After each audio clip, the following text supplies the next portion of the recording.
nine, eight, seven, six, five, four, three, two, one, zero.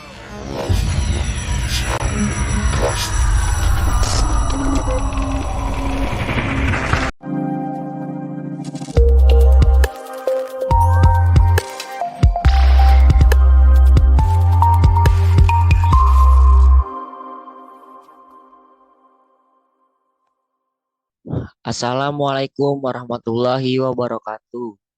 Perkenalkan, nama saya Fujal Muaimin dengan NPM 2035165161777. Di sini saya akan mempresentasikan tugas ujian akhir semester dari manajemen media massa. Sini akan menjelaskan media cetak Jawa Pos. Di sini saya berkuliah di Universitas Nasional dengan Fakultas Ilmu Sosial dan Ilmu Politik, jurusan Ilmu Komunikasi. Yang pertama, saya akan menjelaskan media cetak. Media cetak merupakan salah satu media massa yang populer. Media cetak merupakan media komunikasi yang bersifat tertulis atau tercetak.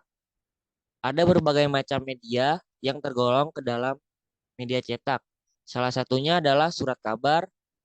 Surat kabar adalah media komunikasi yang berisikan informasi aktual dari berbagai aspek kehidupan, seperti politik, ekonomi, sosial, kriminal, budaya, seni, olahraga, luar negeri, dalam negeri, dan sebagainya. Menurut Yeri dan Handayani 2015, 79. Di dalam surat kabar dimuat berita dari berbagai daerah tertentu sesuai dengan daerah terbit suatu surat kabar. Karena biasanya ada surat kabar tertentu yang hanya dapat diterbitkan di daerahnya saja. Nah, saya akan menjelaskan sedikit sejarah dari Jawa Pos. Jawa Pos didirikan pada tanggal 1 Juli 1949 oleh Decung Sen, seorang staf pemasaran sebanyak 4.444 orang untuk di sebuah bioskop di Surabaya.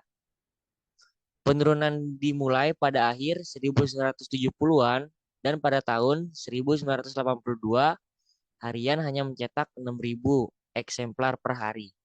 Surabaya hanya memiliki 2.000 pelanggan dan hanya dapat 350 unit yang beredar di Kota Malang. Jawa Pos merupakan salah satu media cetak dalam bentuk koran yang sudah lama terbit di Surabaya. Hingga sekarang namanya sudah terkenal di Jawa Timur.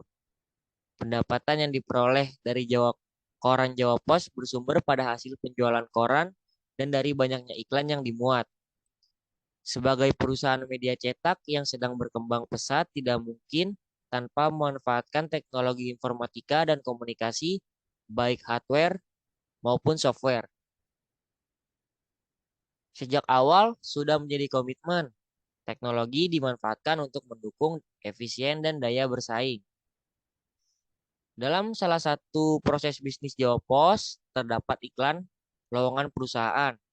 Proses iklan lowongan biasanya dimulai dengan klien penyedia pekerjaan atau perusahaan datang ke kantor Jawa Pos untuk melakukan permintaan lowongan pekerjaan. Lowongan pekerjaan lalu akan diterbitkan melalui surat kabar harian Jawa Pos.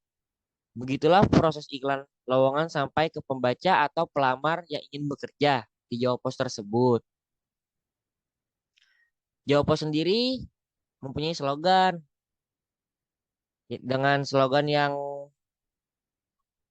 selalu ada yang baru, di mana Jawa Pos adalah surat kabar yang didorong dari ide-ide. Jawa Pos berusaha menciptakan suasana baru dalam menyajikan halaman berita serta cara-cara baru dapat menyajikan surat kabar. Hal ini dibuktikan dengan bagian-bagian baru berupa edisi khusus untuk segmen-segmen tertentu setiap tahunnya. Meski begitu, Jawa Pos tetap mempertahankan daya tarik untuk semua pembacanya.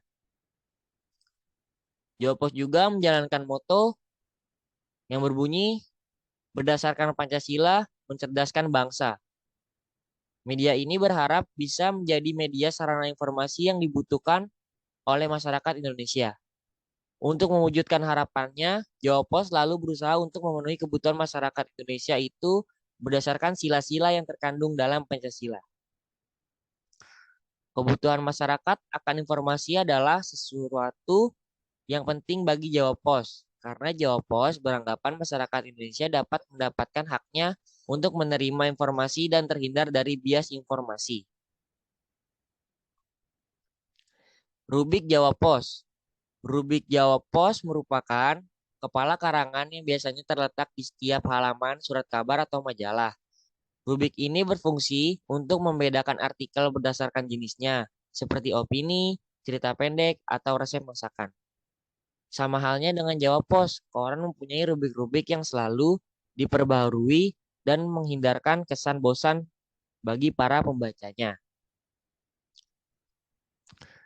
Berikut, Jawa Pos mempunyai rubik-rubiknya. Yang pertama ada nasional, menampilkan berita yang menjadi headline news, terletak di halaman muka harian Jawa Pos. Dan yang kedua, ada opini. Opini berisi dari ahli khusus atau dari bidang pendidikan tinggi untuk menuangkan pendapat mereka terhadap suatu kasus yang tengah terjadi. Dan yang ketiga ada ekonomi bisnis. Ekonomi bisnis berisi berita-berita seputar ekonomi dan bisnis. Yang keempat ada politik. Politik menampilkan berita-berita di ranah politik nasional. Yang kelima ada ASEAN Economic. Sama dengan berita ekonomi bisnis sebelumnya. Hanya saja di rubrik ini ditampilkan peristiwa ekonomi yang ada di kancah ASEAN. Sportainment, berita seputar pertandingan olahraga seperti sepak bola, bulu tangkis, golf, kasti, apapun itu tentang olahraga.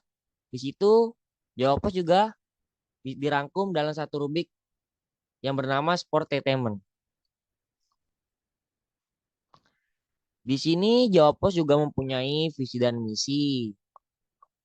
Visi dari Jawa Pos tersebut berbunyi tentang menjadi perusahaan media cetak maupun online dunia yang dihormati, disegani, dan patut dicontoh. Nah, visi tersebut dari visi Jawa Pos. Saya akan membacakan dari misi Jawa Pos.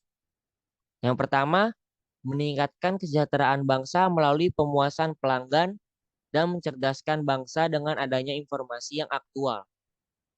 Yang kedua, menjadi bagian penting dalam pendukung perkembangan nasional melalui media.